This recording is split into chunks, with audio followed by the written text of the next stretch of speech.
मैं हूं तलत अजीज और आप सुन रहे हैं कारवाने गजल 92.7 बिग एफएम पर।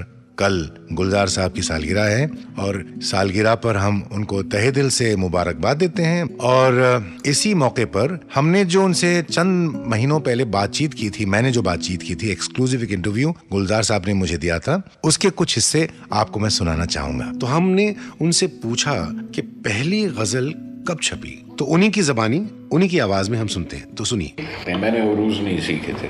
अच्छा। हमेशा ये बहर की गलतियों की तालीम पूरी नहीं कर पाया था वहाँ से, स्कूल से। उरूज सीखने का वक्त ना मिला तो शाया होने से शर्माता था। कभी किसी को दिखा ली, उन्होंने उरूज ठीक कर दिए, कुछ लफ्ज़ ठीक कर दिए, कुछ छाप लिए, नज़्म भी छाप करते करते वो यहाँ पे आया जहाँ कासमी साहब ने हाथ पकड़ा। मैं यही करने वाला था, अहमद नदीम कासमी। उनका एक खत मिला मुझे, मैं कहीं इधर उधर इक्का दुक्का तुम्हारी नज़्में देखता रहता हूँ। अच्छा।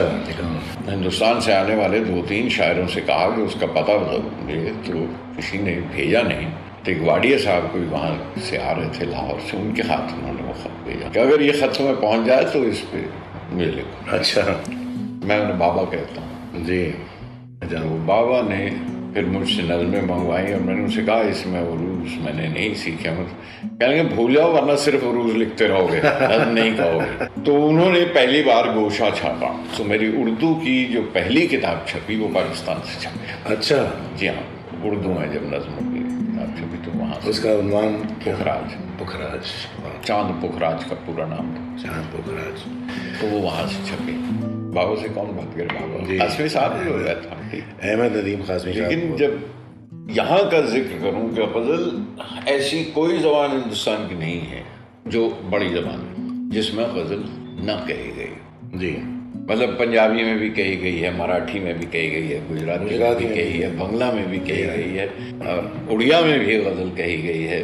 गज़ल हर जगह कोशिश हुई है क्योंकि ये अपने आप में बड़ी अट्रैक्टिव चीज़ है।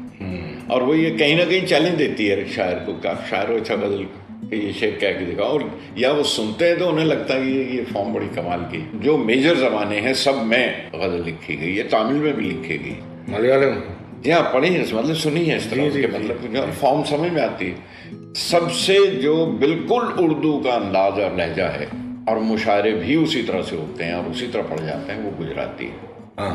गुजराती का मुशायरा भी वैसा होता है। गुजराती में गज़ल की फॉर्म बिल्कुल पुख्ता।